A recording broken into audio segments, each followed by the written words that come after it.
Allez les amis, on complique un peu les translations en voyant cette fois-ci la translation non pas d'un point, mais d'une figure par un vecteur oscillaire.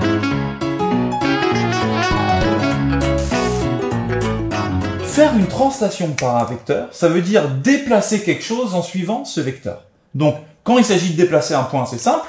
Je recopie mon vecteur et je m'arrête au bout. Mais quand il s'agit d'une figure, comment on fait? Eh bien, dans un exercice comme celui-là, la première étape, c'est de faire apparaître qu'est-ce que c'est que ce vecteur AB. Parce que si on veut déplacer toute cette figure en suivant le vecteur AB, il faut déjà qu'on puisse représenter le vecteur AB. Donc, le vecteur AB, il porte très bien son nom. C'est le vecteur qui démarre à A et qui finit par B. Donc, mon vecteur AB, ça va être celui-là. Ça, c'est AB. Notez que je pourrais aussi le dessiner ici.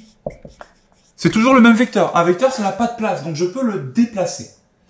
Donc, si je veux construire A'B', C', D', qui est l'image de ABCD, c'est-à-dire l'image de ce carré, par une translation de vecteur AB, ça veut dire que je vais prendre chacun des points de ABCD et je vais les déplacer en suivant le vecteur AB. Donc, je commence avec mon point B. Si je déplace le point B grâce au vecteur AB, je prends mon point B, je recopie mon vecteur AB ici. Le point image, il sera ici. Ce que j'ai là, c'est B'.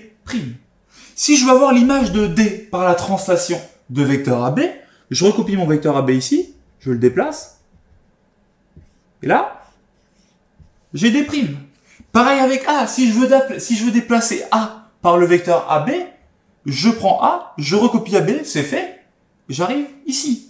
Donc là, j'ai A'. En fait, A' et B sont au même endroit, ils sont confondus. Pareil pour C. Mon C, il arrive ici.